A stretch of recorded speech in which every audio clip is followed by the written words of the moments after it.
Très chers abonnés, salut à vous tous ici présents. Ici c'est Horatio TV, Histoire TV, dénommé Horatio, c'est mon nom. Et ici nous racontons des histoires, les histoires qui vont fonder votre famille, l'histoire qui va construire toute votre vie, qui va changer toute votre professionnelle, votre vie conjugale et votre vie amicale sur tous les plans. Et c'est le but de cette chaîne, c'est un peu ça. Et l'autre fois, j'avais raconté une histoire. Et aujourd'hui, j'ai encore une histoire très pertinente que je vais encore vous raconter ici. Ça constitue une belle-mère. Ça constitue une belle-mère. Une belle-mère et puis sa belle-fille. Et avec le fils de la belle-mère. Et vous savez, il y a certains qui vous sourient. Des gens qui laissent des sourires, mais derrière leur sourire, il y a des intentions mauvaises qui se cachent derrière. Est-ce que vous comprenez ce terme que je suis en train d'employer en fait? Ok, l'histoire continue comme suit. C'est entre Aïcha et David et la belle-mère. Donc Aïcha, c'est la femme de David et David le mari de Aïcha. Et tout allait bien et ils avaient célébré le mariage et tout allait bien et David a marié Aïcha et tout fonctionnait bien. Il y avait tout dans le foyer et David appréciait Aïcha et la belle-mère aussi disait non, c'est la fille idéale que David a pris vraiment et comme épouse ou bien femme dans le foyer. Et tout allait bien, rien ne se posait. Et à arrivé un moment donné, la belle-mère, à chaque fois que David part de la maison, et Aïcha constatait que quoi? Que la belle-mère venait en dehors de la maison avec certaines clés. Elle ne sait vraiment pas ce qui se passe actuellement. Exactement ce qui se passait. Et à arriver à un moment donné, le constat que ils ont fait que quoi? Aïcha et David ont constaté que certains objets ont commencé par disparaître dans la maison à petits coups. Bon, ça, ce n'est pas un problème. À un temps donné, ils ont constaté que quoi? Il y a aussi de l'argent qui disparaît de la maison. Et David n'a pas pris ça au sérieux en tant que tel, mais Aïcha était abîmée cordialement. Troisièmement, on a fait le constat que le compte bancaire de David est complètement vidé. C'est là où le gâchis se pose. Et c'est là où la colère de David s'enflammait. Et il accusait Aïcha qu'il était très désorganisé dans la maison. Alors que ce n'était pas le cas. Aïcha était frustrée, était stressée. Et puis, elle a perdu tout son contrôle dans le mariage. C'est comme le mariage tend vers son effondrement. Tout à coup, l'idée lui est venue en tête. Qu'est-ce qu'il faut faire? Qu'est-ce qu'il faut faire pour pouvoir changer cette situation? Parce qu'elle ne veut pas aussi laisser cette foyer ou bien briser ce mariage. Or, l'intention de la belle-mère, c'est de détruire le mariage en fait, parce qu'elle n'était pas satisfaite du mariage de son fils attaché à Aïcha. Et elle faisait tout pour pouvoir détruire complètement le mariage. Et le constat que Aïcha a fait que quoi? À chaque fois, la belle-mère ne disait que quoi? Que certaines femmes ne sont pas faites pour être mariées ou bien pour être au foyer. Et tout ceci brise encore le cœur de Aïcha. Mais un jour, Aïcha avait pensé, avait poussé une curiosité. Qu'est-ce qu'il faut faire pour pouvoir remettre la situation à niveau et capturer cette féroce belle-mère qui cherche la destruction totale, la démolition de son mariage? Qu'est-ce qu'elle a fait? Écoutez bien les abonnés. Ce que vous allez écouter va beaucoup vous choquer. Ça va beaucoup vous choquer. Écoutez très bien. Qu'est-ce qu'elle a fait? Ok, elle a payé un petit caméra qu'elle a installé discrètement dans la maison. Et quand elle a installé cette petite caméra discrètement dans la maison, après 3 jours consécutifs, Aïcha était revenue prendre le caméra. Et quand elle a ouvert le caméra, elle a constaté que quoi? La belle-mère était passée à la maison, elle avait 2 clés. Et quand elle a pris la clé, elle a ouvert la porte, elle est rentrée dans la maison, commence par ramasser des objets, même l'argent qui se cachait dans certains coffres, elle a ramassé tout ceci. Et Aïcha a constaté qu'elle prenait son téléphone aussi, elle fait son usage à son absence. Et effacer certaines choses même. Et mettait certaines choses pour pouvoir convaincre son fils à traiter Aïcha de malhonnête ou bien de mauvaise épouse. Ok? Quand Aïcha avait vu ceci, elle a rapporté la vidéo au mari en question, David. David n'était pas toujours convaincu et la belle-mère a toujours essayé. La belle-mère a essayé de convaincre encore son fils pour ne pas croire à ce que c'est comment Aïcha est en train d'amener comme preuve. Ok? David n'était pas toujours convaincu. Ok? Aïcha a encore eu une idée. Ami, ce que je vais encore vous dire ici va beaucoup vous choquer ici. Aïcha, c'est une femme battante. Elle veut garder, elle veut sauvegarder son mariage. Vous voyez, elle n'a pas désisté, elle n'a pas déserté. Malgré que la situation de son foyer était tellement risquée, elle a tout fait pour tenir les couilles.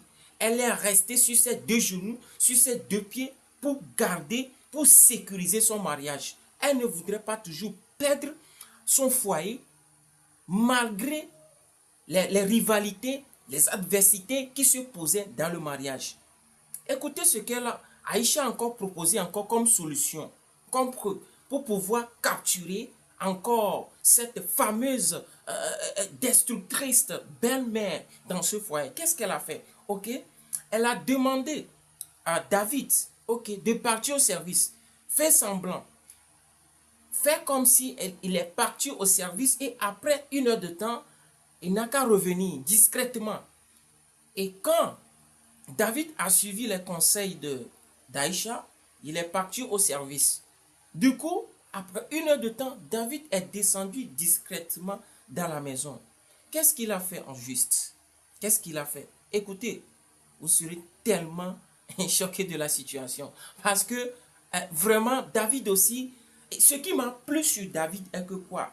Malgré que la situation était tellement comme ça et que la belle-mère accusait, je dis bien la belle-mère est en train d'accuser aussi sa femme, elle a eu un esprit froid, elle a eu un esprit de patience. C'est-à-dire, il a cultivé une patience qui a beaucoup sécurisé aussi le mariage. Et il a suivi les conseils aussi comment dire, de sa femme. Vous savez, si c'était certains hommes, par exemple, quand la maman a commencé par châtier, a commencé par sonner, a commencé par raconter ses bouillabaisse, qu'est-ce qu'il va faire en fait? Il va se débarrasser complètement de la femme. Et puis le foyer aussi serait brisé. Et lorsqu'il va se rendre compte, ce serait trop tard. Et le mariage est aussi brisé à cet effet. Mais David n'a pas fait ce cas. Qu'est-ce que David a fait à peu près?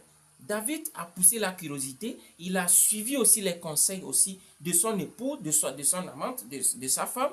Et David est revenu à la maison discrètement et suivait sa belle-mère jusqu'à dans la chambre. Et elle a constaté que la belle-mère est en train d'ouvrir les coffres, en train de ramasser tout. Son argent, certains objets aussi. Et secrètement, bien discrètement, elle a appelé maman. Qu'est-ce que tu fais? Et soudainement, la belle-mère étant surprise et elle n'a pas eu l'intention, elle n'a même pas eu l'idée là que son fils allait le surprendre en flagrant délit ou bien dans la main dans le sac. Et elle fut surprise à cet effet et elle s'est tournée, elle s'est agenouillée devant son fils. David était complètement bouleversé dans son cœur. Il était complètement bouleversé parce que si on lui disait que c'est sa mère qui aurait fait ceci avec lui, il ne va jamais accepter. Et voilà qu'aujourd'hui, il aperçoit sa mère, sa propre mère, qui est en train de détruire son foyer, détruire son économie, voire voler son argent, ses finances, tous ses épargnes dans la maison. Elle a vidé tout son compte. Voilà qu'il aperçoit sa mère en train de voler toute son économie.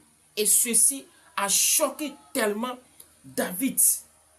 Et David s'est tourné, il est retourné s'asseoir.